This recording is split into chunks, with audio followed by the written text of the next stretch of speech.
Hanya Nabi Yunus. Ibu kenal Nabi Yunus? Di mana kenalannya? Sok tahu. Nabi Yunus itu ketika berdakwah kepada kaumnya yang bandel, memberikan peringatan mau beriman akan turun azab. Kapan Yunus? Akan. Kenapa mesti akan? Sekarang aja kalau mau saya tungguin. Kurang ajar betul ini umat. Akhirnya Nabi Nuh menghindar dengan perhitungan kalau azab tidak turun saya sudah jauh, meragukan janji Tuhan.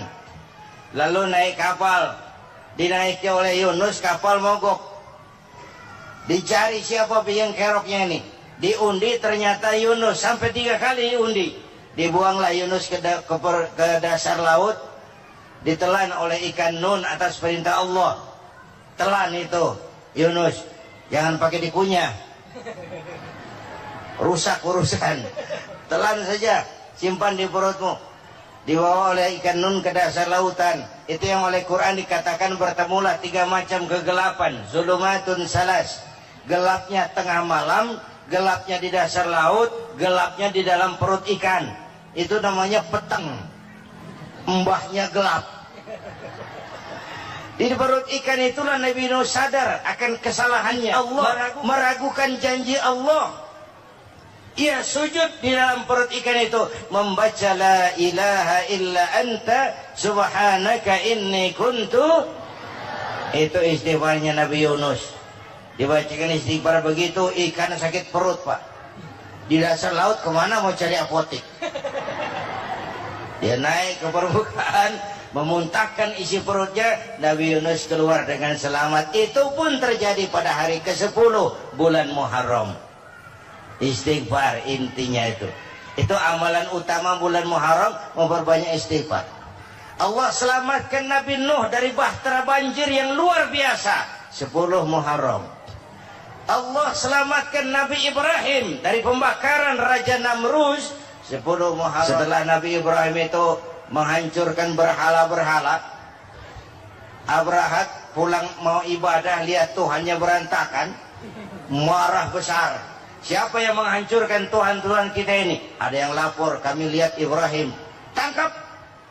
Belum ada bukti, tangkap dulu yang penting. Bukti belakangan. Tangkap. Wah, dikerahkanlah aparat. Tangkap Nabi Ibrahim. Disidang langsung oleh Abrahat, oleh Namrus maksud saya. Ibrahim, kau yang menghancurkan berhala-berhala kami ini, Tuhan-Tuhan kami. Siapa bilang? Ada yang lapor. Saya dengar nggak semua berhala itu hancur. Ada yang paling besar, angkat tangan, saya lihat ada kampak di tangannya. Barangkali yang besar itu iseng tuh, yang kecil-kecil dikampakin. Tanya aja sama dia, kamu gila? Kenapa? Masa kami disuruh nanya berhala? Nggak bisa jawab, disembah. Lebih gila mana sih? Tahu nggak bisa jawab kenapa disembah? Kurang ajar kamu Ibrahim. Bakar, dibakar.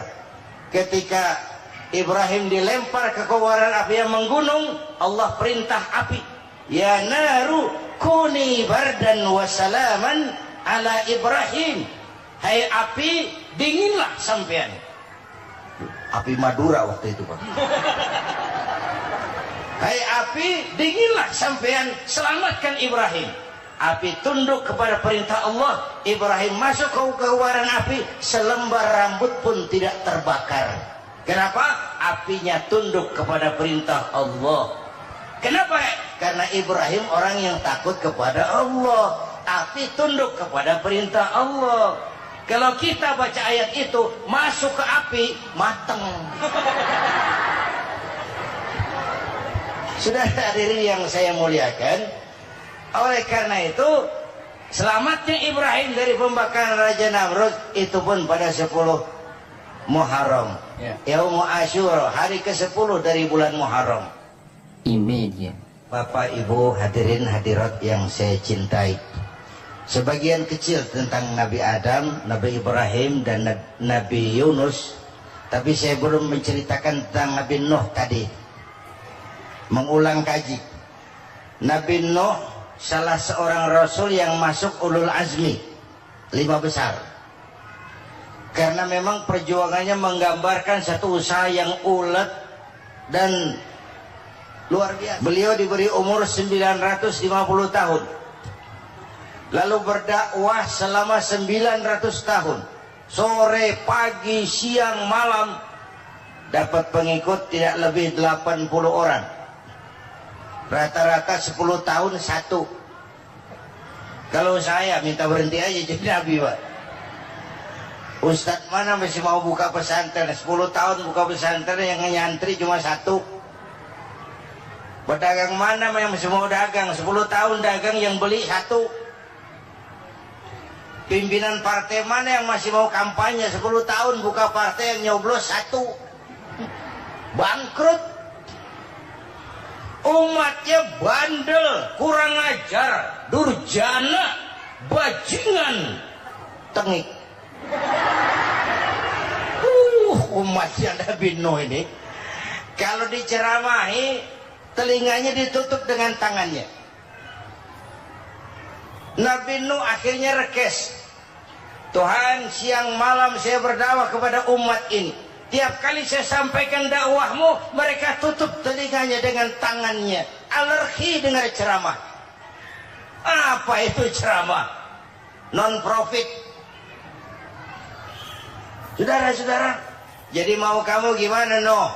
Sudah Tuhan, habiskan saja orang kafir. Nanti kalau punya anak, anaknya pun kafir, moyangnya sikat habis. Biasanya kalau bapak kalong, anak kampret. Bapak nyolong, anak nyopet. Fotokopi gimana aslinya? Hampir habiskan saja. Itu mau kamu, Nuh? Iya. Oke. Nanti aku turunkan banjir, Nuh. Buat kapal. Dengan apa saya harus buat kapal, Nuh? Ya dengan kayu, kata Tuhan. Kayunya dari mana, Tuhan? Ya dari pohon, Nuh. Pohonnya belum ada, Tuhan. Ya tanam dulu, Nuh. Bikin kapal, kayunya nanam pohon. Apa artinya? Perjuangan perlu kesabaran. Sukses itu ada prosesnya. Nggak bisa simsalabim abracadabra lalu kita mau sukses. Semua ada prosesnya. Walaupun kenyataannya begitu. Sukses banyak bapaknya, gagal itu yatim. Kalau kita sukses banyak yang ngakuin. Yang baru ketemu pakai manggil encing. Ketemu baru. Tapi sukses banyak bapaknya. Gagal yatim, gak ada yang mau ngakuin kalau kita gagal itu. Udah bikin kapal dengan kayu di tengah kampung, bikin kapal ini. Bayangkan di tengah kampung bikin kapal, orang kafir makin menjadi-jadi. Lihat Nuh, kenapa? Makin sarap. Bikin kapal di tengah kampung mau belayar kemana? Tuh lihat, kalau orang nggak tahu tujuan, mountain setengah jalan. Proses yang dinilai bukan finalnya. Ya kayak gitu kesimpulannya. Saya enaknya sendiri. Bikin kapal. Kapal mendekati selesai. Ini orang kafir rame-rame datang ke kapal Nuh. Mau apa? Buang najis. Sakit perut, berangkat ke kapal Nabi Nuh. Nongkrong. Dapat 2-3 tumpuk, pulang. Penuh lantai kapal dengan najis manusia. Inilah perjuangan. Bukan jalan raya lurus bertabur bunga di kanan kirinya. Banyak onak rendu, caci maki, antipat, segala macam. Nuh. Ada orang tua dasar kafir, kurang ajar, sudah stroke berangkat juga ke kapal Nuh. Mau buang najis, pincang-pincang digotong orang. Selesai buang najis dia bangun mau pulang, pegangan tiang kapal terpeleset jatuh di atas tumpukan najis. Terjadi keajaiban, yang stroke-nya sembuh. Lumpuhnya hilang, berangkat digotong-gotong pulang, jalan gagah sekali. Lalu orang pekampungnya heran, ente sudah sembuh? Sudah. Berobat di mana? Kok begitu paten? Di kapal Nuh. Masih banyak.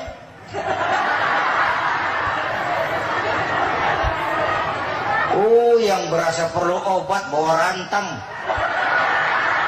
Ambil bersih lagi geladak kapal itu. Sudah selesai Nuh?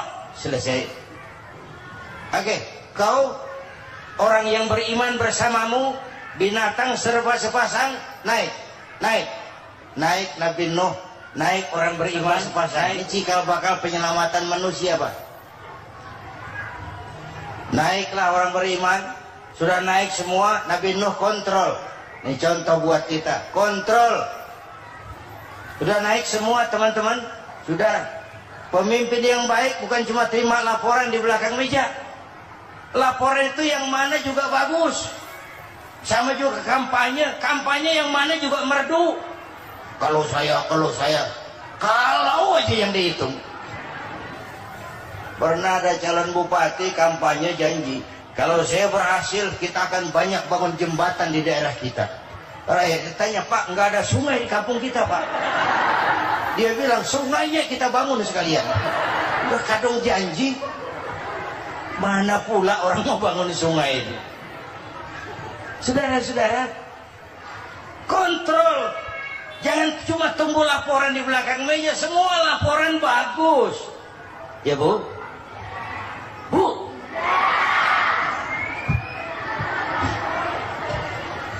Nabi Nuh kontrol. Sudah naik semua? Sudah, Nuh. Pulan bin Pulan naik Nuh. Paimin bin Tukijo naik. Kami lihat naik. Ada orang Jawa juga Kiai. Sudah kontrol. Kanan anak saya ikut nggak naik kapal? Kami lihat itu Nuh. Kanan. Ini potret. Bapaknya aktif ke masjid, ibunya rajin ke majelis taklim, anaknya keleleran kemana-mana. Bukan di sini, di Prancis. Udah di sini insya Allah sama.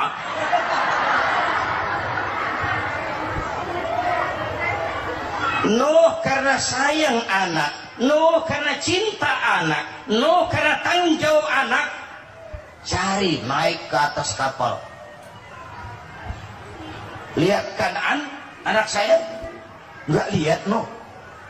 Turun ke ruang bawah, periksa lagi. Mang, ayah Kanaan di dia. Jamaah Tasik di rupanya ditanya. Tuh ayah mang. Ayah kemana ya budak ya? Turun ke bawah Kanaan tuh. Orang nano orang ketok. Rombongan Jawa Tengah. Naik ke atas buritan. Dari buritan kelihatan ternyata Kanaan tidak ikut naik kapal, kumpul di darat bersama orang kafir. Ini potret kita sekarang. Kumpul sama orang kafir, hanyut anak-anak kita, ditelan budayanya orang kafir, ditelan tradisinya orang kafir, ditelan pergaulannya orang kafir. Nuh karena sayang anak dari atas manggil. Dalam Quran dijelaskan itu. Karena Nabi Nuh di atas, Kanaan di bawah, teriak, ya bunayyar kam ma'ana.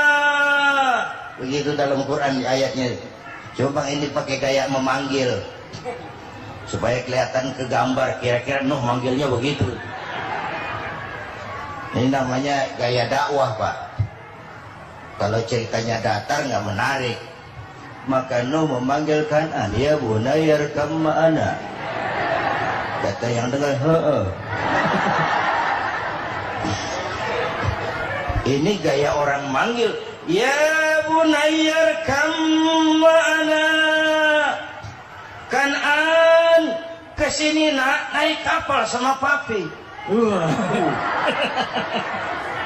Di bawah itu, nggak mau papi, John di sini saja. Kata Nuh, jangan nak, Allah sedang murka, akan turun banjir. Kalau datang banjir papi, sa'awi ila jabalin yaksimuni minal ma', Saya akan naik ke gunung tinggi yang bisa menyelamatkan saya dari banjir. Kan'an naik ke gunung, gunung dihantam banjir, Kan'an mati. Sampai sekarang. Yang kelima, Nabi Musa, kisah Muharramnya ini. Lahir dalam kondisi yang sulit. Karena Fir'aun mimpi akan lahir seorang anak dari keturunan Bani Israel yang akan menghancurkan kerajaannya. Kata Fir'aun, sudah lahir belum anaknya? Belum. Kalau gitu mulai malam ini laki-laki dilarang bergaul sama istrinya. Semua perempuan hamil di bawah pengawasan negara. Mulai hari ini kalau lahir anak laki-laki terutama Bani Israel, penggal. Satpol PP disiapkan. Udah ada kayaknya. Ada. Patroli. Bayangkan, Fir'aun itu bikin undang-undang seenaknya sendiri. Apalagi merasa kekuasaannya dalam ancaman. Penguasa manapun kalau merasa dalam ancaman, panik. Padahal kekuasaan itu kayak harimau. Makin lama ditaiki, makin sulit turun. Kenapa? Karena macannya makin lapar. Naik terus capek, turun dimakan harimau. Serba sulit. Saudara-saudara, kalau kita mau belajar dari Pak Harto, saya melihat kekurangan Pak Harto cuma satu, terlambat berhenti.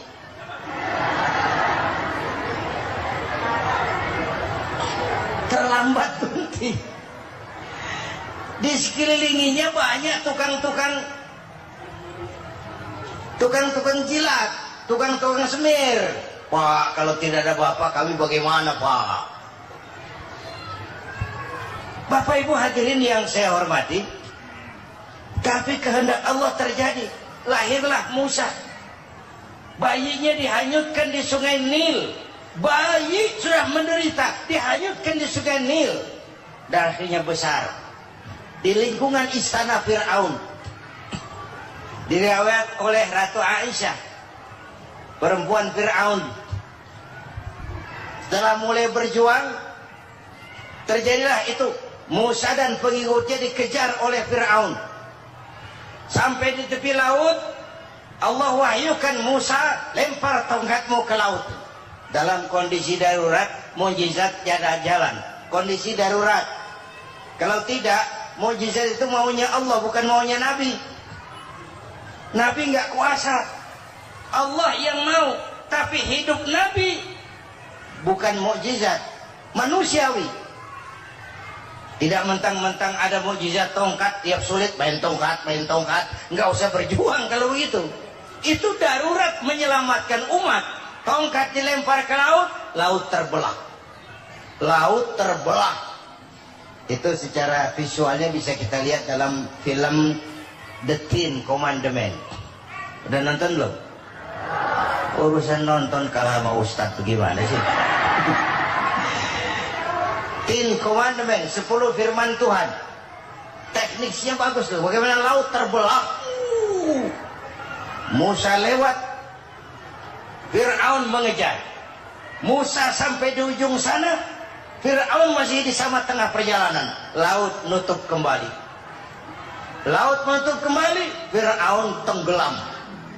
Cengap-cengap di lautan. Begitu nafas sampai di tenggorokan, Fir'aun sambil cengap-cengap itu, amantu bi Rabbi Musa wa Harun. Duh, kalau begini wah, saya juga percaya sama Tuhannya Musa. Malaikat maut jengkel, goblok loh. Terlambat sekarang. Ditenggelamin terus. Modar. Musa selamat. Fir'aun mati. Jenazahnya, jasadnya terdampar di pinggir laut. Beberapa waktu kemudian ditemukan di balsam, diawetkan. Itu sesuai janji Quran. Wa kadzalika nunajjika bi badanika litakuna liman khalfaka ayah. Kami selamatkan badan kamu agar jadi pelajaran bagi orang-orang sesudah kamu nanti. Janji Quran tepat. Janji itu 14 abad yang lalu. Jasad Fir'aun ditemukan, dimumi, diawetkan, dibalsam di bawah nama Farao Ramses II. Sekarang tersimpan di Museum Negara di Mesir. Kapan-kapan nanti ibu main ke Mesir, mampir.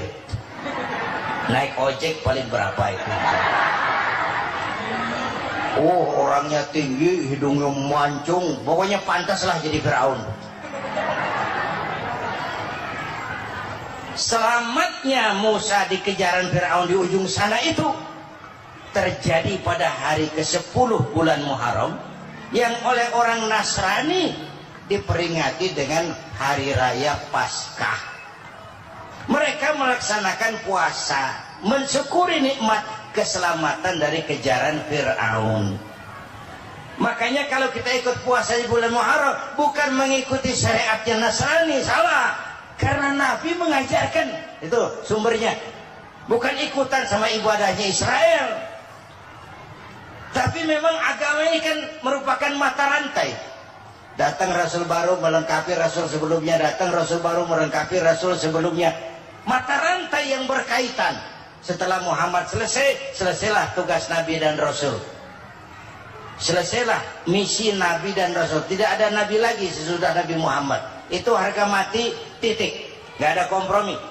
Siapapun sekarang ini nggak datang ngaku jadi Nabi, wajib tidak percaya. Wajib tidak percaya. Tapi kaitannya memang kita bilang Nasrani, orang bahasa Arab, bahasa Ibraninya Nazaret, Nasiroh, Nazaret. Itu beda dialek. Kita Daud, dia David.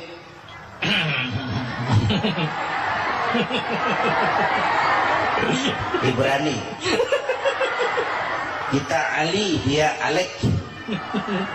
Kita Sulaiman, dia Solomon.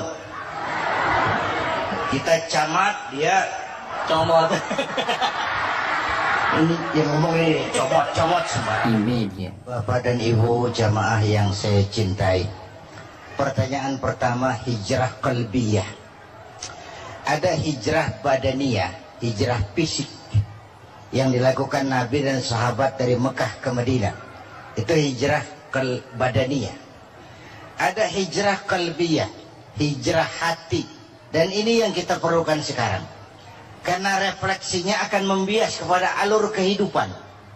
Kalau hati kita mau berhijrah, fisik akan mengikuti. Hijrah dari tempat, dari malas ibadah menjadi rajin ibadah. Hijrah dari maksiat kepada yang ma'ruf, dari berpecah belah menjadi bersatu.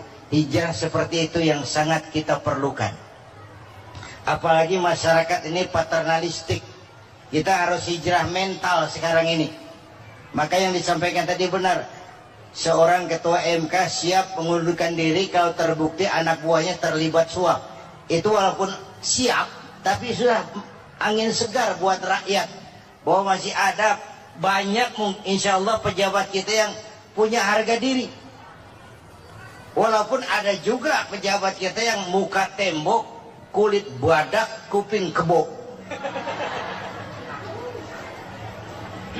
Muka tembok, kulit badak, kuping kebo.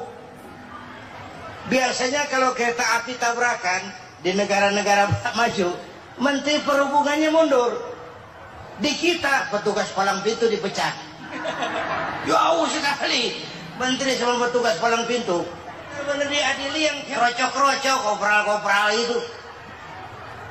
Padahal hadisnya jelas. Ar-rashi wal murtashi finnar.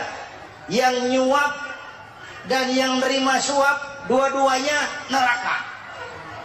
Kasus potret belakangan ini, yang nerima suap, yang diuber, yang nyuap aman, yang nyuap aman, yang korupsi pajak dikecil-kecilin, yang ngemplang pajak aman. Padahal ngemplang pajaknya triliunan.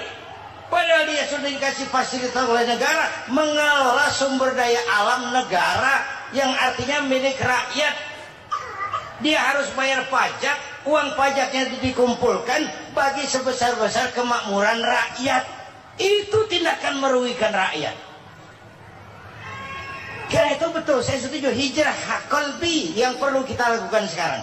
Hijrah hati. Kita ini bangsa Indonesia, seperti timnas. Timnas sekarang anak-anak muda sudah berani pakai baju PSSI. Iya. Kenapa? Menang. Coba kalau kalah terus, nanti menang. Tapi bangsa Indonesia itu memang seperti timnas, namanya kesebelasan. 11 orang. Walaupun ada pemain bintang ya ada presiden, gubernur, menteri, itu bintang-bintang. Tapi bintang baru ada artinya kalau dibantu 10 pemain yang lain. Cristiano Ronaldo. Siapa itu? Penyerang tengah Real Madrid. Bintang. Lionel Messi. Siapa lagi? Barcelona. Bercelana.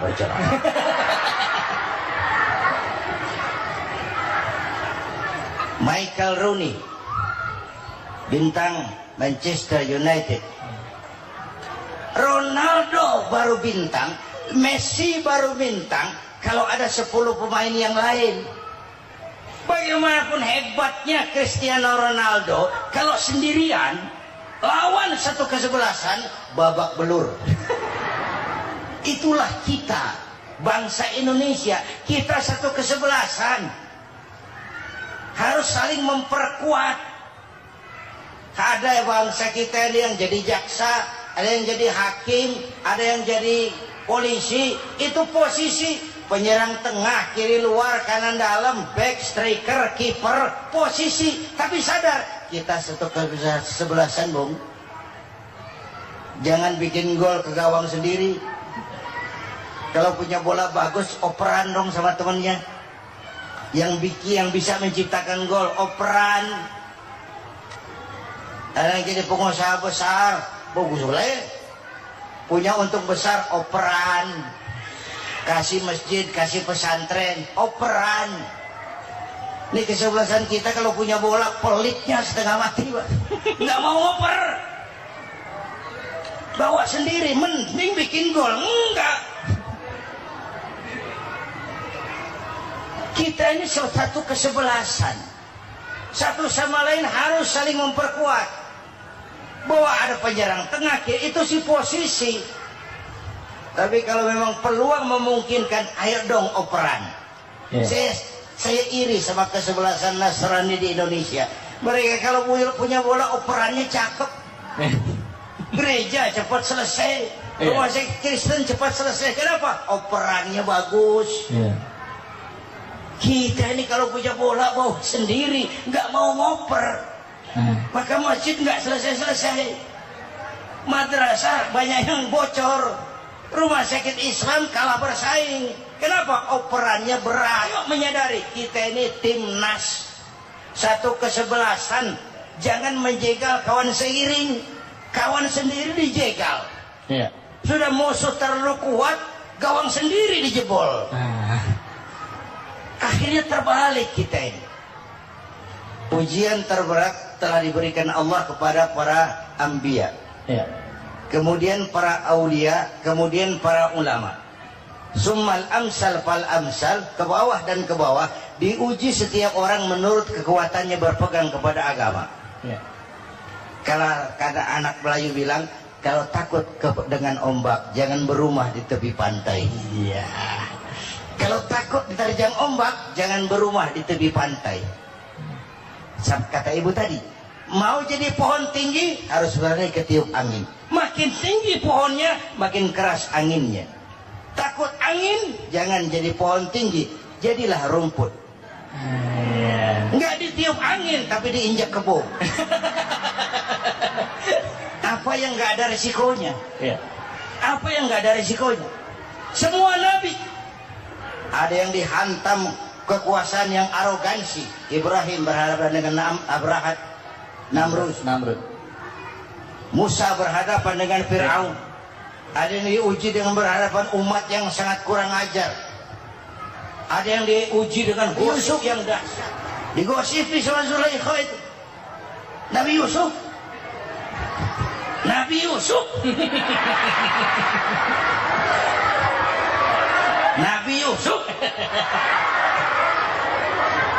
Ya. Yang namanya gosip itu kan menyebarkan keburukan orang. Kalau benar saja hukumnya ghibah. Iya.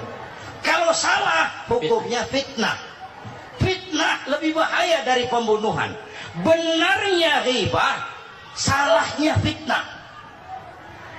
Saudara hadirin yang saya hormati, jadi resiko itu biasa. Tidak ada yang tanpa resiko. Kalau berani, kalau takut ombak, jangan berumah di tepi pantai. Tinggal bagaimana kita menyikapinya. Kalau kita dewasa, ini bagian ibadah saya kurang. Mungkin karena diomongin orang, tambah pahala saya.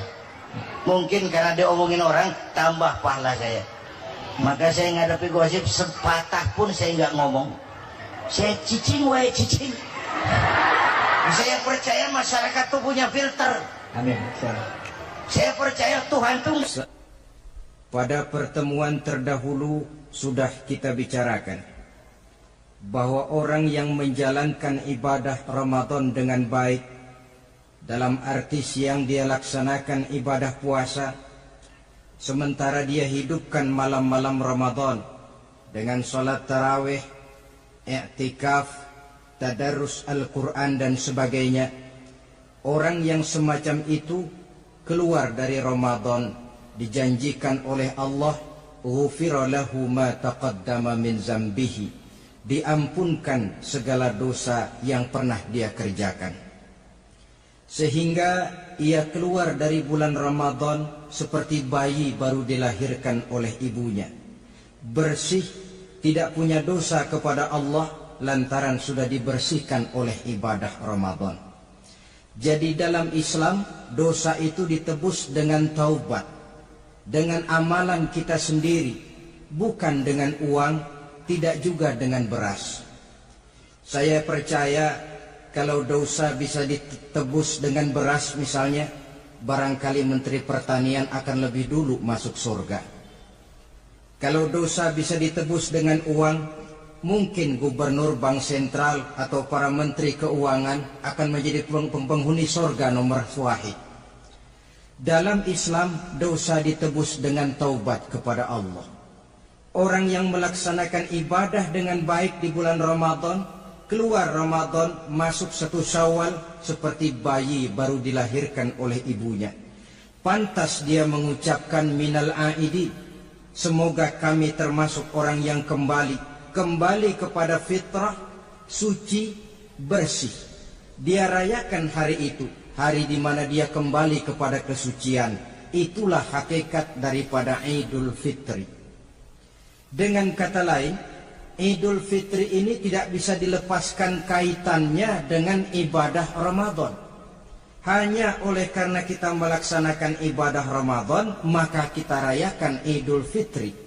Dengan bahasa yang lebih langsung, sebenarnya yang berhak merayakan Idul Fitri mereka yang mengisi Ramadan dengan kegiatan ibadah. Saudara-saudara kaum muslimin yang berbahagia, lalu bagaimana prosesnya? Yang pertama, manakala datang senja akhir Ramadan, wajiblah kita mengeluarkan zakat fitrah. Sebab Rasulullah sallallahu alaihi wasallam bersabda, "Saumul 'abdi mu'allakun ma baina as-sama'i wal ardi hatta yuaddiya shadaqatal fitri." Sesungguhnya puasa seorang hamba bergantung antara langit dan bumi, yakni belum diterima oleh Allah sampai dia mengeluarkan zakat fitrahnya. Memang boleh mengeluarkan zakat fitrah itu sejak awal Ramadan. Itu waktu yang dibolehkan. Jadi saudara tidak mau sibuk, begitu 2 hari puasa lalu bayar zakat fitrah. boleh. Tetapi waktu yang wajib sejak terbenam matahari akhir Ramadan. Waktu yang terbaik untuk membayar zakat fitrah selesai sholat subuh sebelum orang berangkat melaksanakan sholat Idul Fitri. Waktu yang makruh setelah orang selesai sholat Idul Fitri lalu baru bayar zakat fitrah, makruh di situ. Sedangkan waktu yang haram apabila matahari terbenam pada hari raya tanggal 1 Syawal baru mau bayar zakat fitrah, sudah haram hukumnya. Jadi diawali dengan membayar zakat fitrah, dan ini merupakan realisasi daripada latihan puasa, cinta kepada fakir miskin. Orang bilang kan bulan Ramadan itu katanya bulan latihan. Kata orang Jawa, month of training. Bulan latihan. Apa sih perlunya latihan? Kalau PSSI masuk latihan, tentu keluar latihan mainannya makin bagus. Elias Pikal masuk latihan, keluar latihan gaya tinjunya makin hebat. Itu perlunya latihan. Kalau latihan tiap hari tapi main kalah terus, orang kan bilang buat apa latihan kalau main kalah terus. Kita muslimin selama Ramadan sebulan penuh masuk latihan. Latihan sabar, latihan jujur, latihan disiplin, latihan sederhana, latihan mengendalikan nafsu. Berhasil atau tidaknya latihan itu kelihatan dalam gaya hidup kita sesudah keluar Ramadan. Kalau tidak, Ramadan sabar, habis Ramadan habis sabarnya. Ramadan rajin ke masjid, selesai Ramadan selesai ke masjidnya. Ramadan rajin baca Quran, selesai Ramadan selesai rajinnya. Itu pertanda latihan tidak berhasil. Maka salah satu latihan ini kita buktikan kecintaan kita kepada fakir miskin dengan kewajiban membayar zakat dan zakat fitrah. Ya Allah, sudah saya rasakan bagaimana tidak enaknya lapar dan haus. Sudah saya rasakan bagaimana tidak enaknya penderitaan orang-orang fakir dan miskin yang tiap hari kelaparan dan kehausan. Sebagai pertanda ya Allah, saya keluarkan zakat fitrah ini untuk orang-orang fakir dan miskin. Itu kita keluarkan pada saat matahari akhir Ramadan terbenam. Masuk malam pertama bulan Syawal. Malam takbiran kalau istilah di kampung kita ini. Allah Subhanahu wa taala dalam Al-Qur'an menjelaskan walitukmilul iddata. Hendaklah engkau sempurnakan jumlah bilangan hari puasamu. Berpuasa sebulan penuh. 30 hari atau lebih sering 29. Bila sudah sempurna hari puasa itu, walitukabbirullah, hendaklah engkau agungkan Allah. Hendaklah engkau bertakbir. Oleh karena itu disunahkan menghidupkan malam 1 Syawal, malam hari raya Idul Fitri itu dengan memperbanyak takbir. Sejak matahari terbenam selesai sholat maghrib, kita kumandangkanlah kalimat takbir itu dari rumah ke rumah, dari surau ke surau, dari masjid ke masjid, dari kampung ke kampung, pertanda rasa syukur kita yang tiada terhingga kehadirat Allah Subhanahu wa taala, Tuhan yang Maha Esa dan Maha Kuasa. Entah kenapa bila matahari akhir Ramadan terbenam, datang malam 1 Syawal, berubah perasaan kita. Sedih menjadi gembira, sukar menjadi mudah, hati yang tadinya digenangi air kebencian berubah menjadi hati yang penuh dengan cinta kasih kepada sesama. Kumandang takbir bagi orang-orang yang hidup tinggal di rantau, mengingatkan dia kepada kampung halamannya. Terkenang dia sungai tempat dia mandi, lapangan tempat dia bermain. Oi kampuang nan jauh di mato katanya. Sehingga orang-orang yang tinggal di tanah rantau diusahakannya benar supaya bisa berlebaran pulang mudik katanya. nak berkumpul dengan sanak keluarganya supaya lebih mudah bersilaturahmi sambil mengenang masa-masa lalu di kampung halaman. Jadi setelah zakat fitrah kita tunaikan, sambutlah malam Idul Fitri itu dengan memperbanyak takbir. Ini disunahkan. Menghidupkan malam lebaran dengan memperbanyak takbir, bukan memperbanyak bakar petasan. Itu kan pekerjaan mubazir, dan mubazir itu jelas perbuatan setan. Ada yang bilang katanya bakar petasan itu nambah syiar. Syiar macam mana datang dari petasan? Sebagian lagi berjaga-jaga juga, tapi bukan dengan memperbanyak takbir.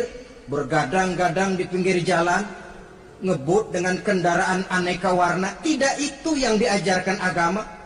Berkumpul kita di surau, berkumpul kita di masjid, paling kurang berkumpul di rumah dengan keluarga. Ramai-ramailah kita bertakbir, memanjatkan puji dan syukur kepada Allah. Ya Allah, kalau tidak lantaran petunjukmu, sulit rasanya melaksanakan perjuangan yang berat sebulan penuh ini. Melatih diri, membina takwa, mengharap ridho. Dengan lapar, melilit perut, dengan haus, mencekik kerongkongan. Bersyukur kami kepadamu ya Allah.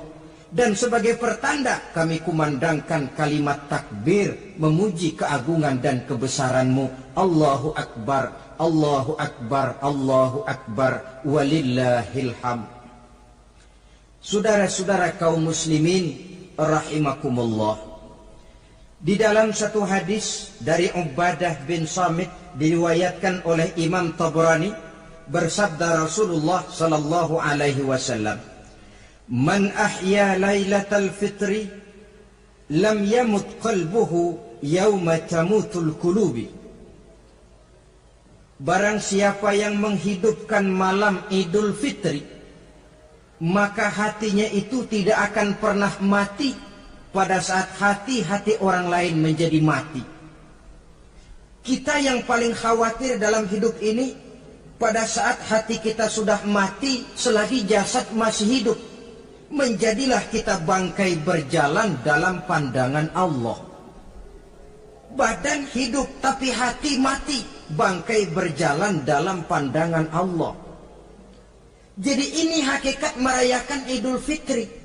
Puasa Ramadan sebulan penuh, malamnya ibadah, menunaikan zakat fitrah, lalu malamnya menghidupkan malam dengan takbiran.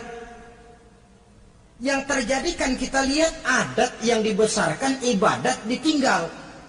Puasa tidak, taraweh apalagi, lebaran kurang seminggu sudah lebih sibuk dia daripada yang puasa. Ke pasar kayaknya pasar mau dibeli semua. Rumah pun dicat, dikapur, baju diperbarui. Itu kan kulit. Memang lebih bagus kalau kulitnya baik, isinya pun baik. Tapi yang lebih penting daripada sekedar kulit adalah isi. Hakikat merayakan Idul Fitri kembali kepada kesucian. Kita bersih, tidak punya dosa kepada Allah. Itu kita rayakan. Dengan apa?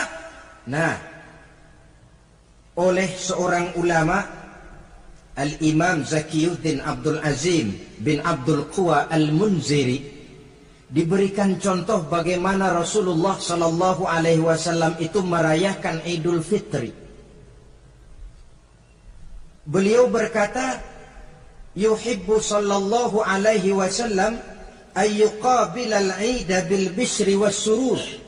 Rasulullah sallallahu alaihi wasallam cinta, senang menyambut Idul Fitri bil bishri was surur, dengan muka gembira dan dengan sikap sukacita. Jadi merayakan Idul Fitri bil bishri was surur, muka menunjukkan kegembiraan. Kenapa gembira? Sudah berhasil berjuang sebulan penuh. Bukan gembira lantaran di rumah banyak dodol, kue, pakaian serba baru, sepatu pun serba baru. Bukan itu yang kita gembira. Gembira lantaran telah berhasil berjuang mengalahkan nafsu, memenuhi perintah Allah, melaksanakan puasa. Gembira lantaran kita kembali suci seperti bayi baru dilahirkan oleh ibunya. Bil bisri, muka menunjukkan kegembiraan, cerah di malam itu sampai di hari lebarannya. Jadi walaupun barangkali oleh karena kesulitan ekonomi tidak terbeli itu baju yang baru, tidak terbeli itu sepatu yang baru, tidak terbeli itu makanan dan kue seperti tetangga, jangan sampai mengurangi kegembiraan kita. Tidak boleh menyambut lebaran itu dengan manyun. Tahu manyun? Mukanya sudah macam asam sama kukusan.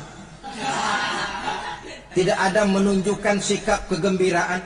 Nabi menghadapi hari itu bil bisri wasurur, dengan muka cerah dan dengan sikap gembira. Tapi gembira dalam arti tetap pada jalur kontrol. Lalu apa lagi? Wa taubatu lillahi ta'ala, dengan tetap melaksanakan taubat kepada Allah. Wan nadam 'alal khataya, menyesal terhadap segala kesalahan yang pernah dikerjakan. Itu yang dilakukan baginda Nabi di hari raya. Wa masalihatil khusum, memperbaiki orang-orang yang bermusuhan. Wal akhzi binasiril mazlum, menolong orang-orang yang teraniaya.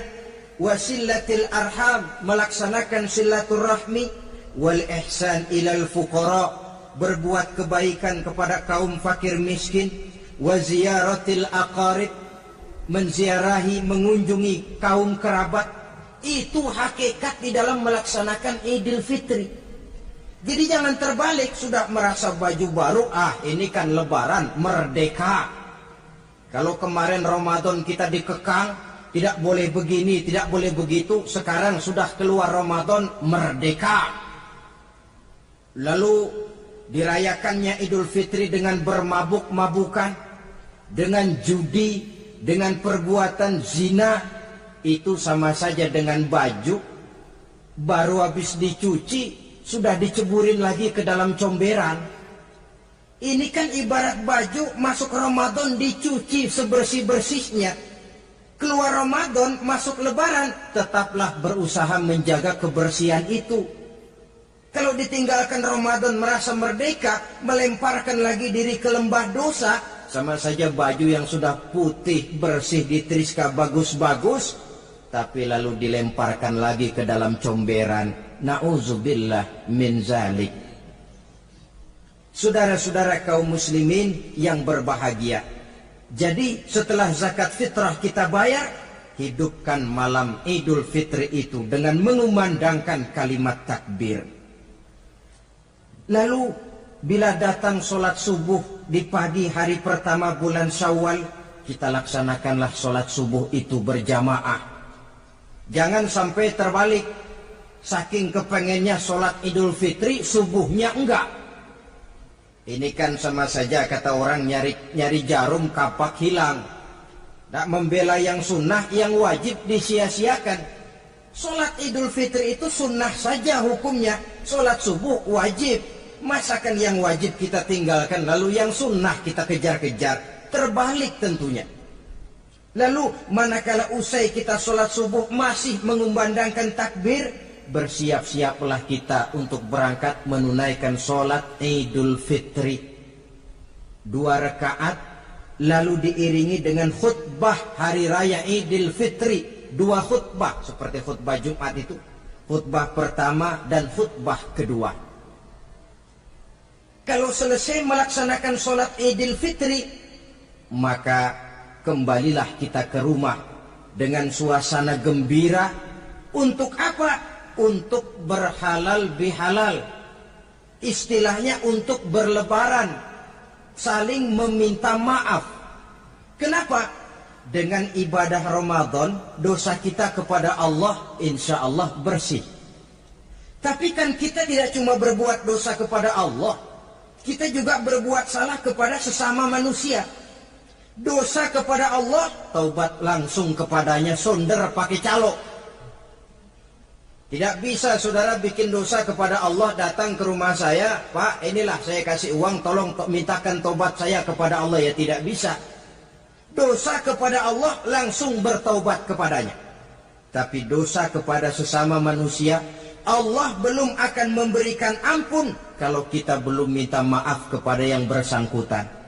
Ini sulitnya. Kalau saudara dosa meninggalkan sholat, tobat kepada Allah. Tapi kalau dosa kepada Selamat sore menjelang malam. Oke, kembali lagi dengan saya. Jadi di sini saya merekam video di belakang rumah saya. Kalian bisa lihat ini pada pukul 4:00 sore. Oke, yang sudah menonton terima kasih dan sampai jumpa di video selanjutnya.